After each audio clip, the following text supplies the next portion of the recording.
Former Liverpool midfielder Jason McAteer was on Drive yesterday afternoon. Spoke about how Man United players and Ruben Amorim are struggling to adapt to each other. They find it difficult when they get asked to play in a different position. Like if you play right back and you were asked to play a wing back, there'll be a lot of questions in there. And I think he's walked into a football club with a philosophy and a plan, playing with wing backs, and he just hasn't had the personnel. And when he's tried it, I think the players have gone, oh, well, I'm a centre-half that picks up. I'm not a centre-half who plays in a three. And I'm not a wing-back, I'm a full-back. So I don't know whether to push forward, and I don't know what to do.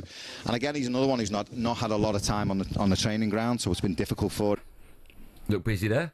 You're packed. It was empty there, that one. Why was there? Why was it empty? Doors weren't open yet. Oh, were they not? No, oh, right, fine, okay. No, how did the people that I saw get in? They worked there. Oh, do they? Yeah, the two kids that were like 6 and 7 as well, they worked there. Eating crisps. Yeah. Let's go to the phone lines and talk about Man United. 03717 22 33 4. That's the number Lee, the Man United fans died. Hello, Lee. How are you? All right, boys. How are you doing? Yeah, good, mate. You all right? Yeah, very good indeed. Thanks. Good. Go on, off you go. What do you want to say? Yeah, Ruben Amorim. I think he's doing a fabulous job with the cards he's been dealt. Fabulous. Don't mind that. Fabulous job. So that means he couldn't be doing any better, right? With the cards he's dealt, and they come up. You can only play with the cards you dealt. Well, we sacked hold on, the last manager we sacked because he was doing a slightly better job with the same cards. Arguably. Right, that's no, fine. Factually. Right, I'll give you that, but he's not Ineos's man. This fella's Ineos's man. Right? No, but that's not the answer to the question. You've just said he's doing a good job for the cards he's down. He's doing a great job. Tell me the great. So he's got rid of the bad eggs, the real bad eggs within the club. Listen, and I was listening to your preamble about Rashford and stuff. Yeah, he's pulling up trees at Villa. And I know you played for Villa, Darren, and I get it. They're a massive club. They always have been. But they're not Man United. Agreed. I'd agree with that. It's not Man United, Darren. And no disrespect to Villa. You know, I've got a lot of respect for Villa. I really have.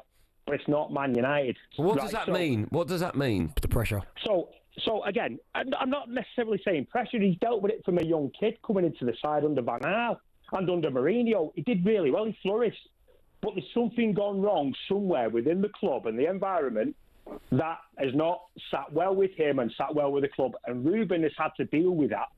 Now, that is a big issue. A really, really big issue. Now, going back to the interview with Sir Jim the other week, when asked the question by the guy off BBC, he said, are you in agreement? Do you fully back Ruben in his getting rid of Marcus Rashford on loan? And he went, yeah, absolutely. But that's what you want. You want the support from He's got to say that. What can he? He's not going to say no. No, I know he's not, Andy. I know he's not. But let me ask you this. You said, when you came on, he's doing a great job. He is. No, a fabulous job. Fabulous. 6 wins in 19, right? What number 6 does that need to be for you to say he's doing an awful job? It doesn't have to be. Did you watch United under Dave Sexton or Sir Alex when it was 88, 89? Was you stood on the terraces like I was, screaming for Fergie out back then when the football was rank? But what's that got to do with the question I've just asked you? Reiterate the question. How many more times does he have to get defeated? 6 wins out of 19, I think he's awful. You think he's doing a fabulous job. What number does 6 need to? What number does 6 need to drop to before you agree with me? Let's start next season and let's have the same conversation. But answer me now. I'm talking about so far what I've seen. I can only talk about what I've seen, not next season. So I think 6 out of 19 is awful. You think it's fabulous. So what number does 6? What number does 6 need to be for you to agree with me? 4? To be honest, I'm not really bothered about the numbers, Andy. Honestly, I'm really not. I think any United fan worth the salt knows that we're looking forward to the end of May and the end of the season. And everybody's praying and hoping that we can sneak the Europa, which would be absolutely terrific. It would.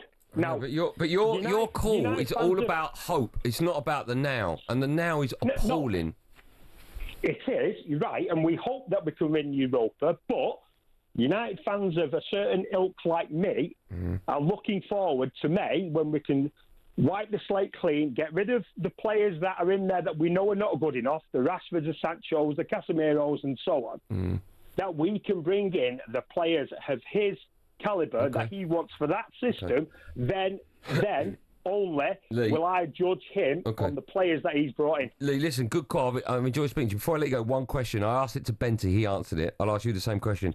If we were at the same stage next season now, would you sack him? Yes. Okay, that's honest of you. Do you know, I'd be interested to see what happens with Jadon Sancho. Because I've got a feeling Chelsea ain't going to buy him. No. Well, they've got to pay United £5 million if they don't. I think they will. Of course. I mean, $5 million, listen, it's a lot of money, I understand. Well, in football, it's nothing. No, it's nothing at all. No, I agree with you. It's been a real surprise how he started off really sharp and I thought, here we go. And then it's just, again, gone. Yeah. But then not too many Chelsea players, apart from Cole Palmer, have been shining. And even he hasn't recently. No. Very bizarre. A bit of chance tonight, though. We'll take what? A bit of chance tonight. What a game. Yeah, I bet he does. Although it's not 3 o'clock on a Saturday, is it? As Billy would say. We'll take more United calls in a bit. Really good show. I'm enjoying it. Still to come, we'll be discussing how Jose has got himself in a bit of trouble. Oh, Ryan's gone early. I like that, Ryan. I like that. That's because producer Joe's gone, get to the button. And rightly so, producer Joe. Time for no Googling. We want to know who's the first Portuguese player to win the Premier League. Oh, my goodness. What a question. Let me ask it again. Who was the first Portuguese player? Chelsea. To win the Premier League? No. Man United? No. Arsenal? Yes. Oh, I think I know it is. Okay. Well, because I've given you 19 3 clues. names. Yeah, the answers to that and more coming up. Live on John talkSPORT after this. talkSPORT Drive with Andy Goldstein. Monday to Friday afternoon from 4 on AM, on DAB, via the talkSPORT app and on your smart speaker. talkSPORT.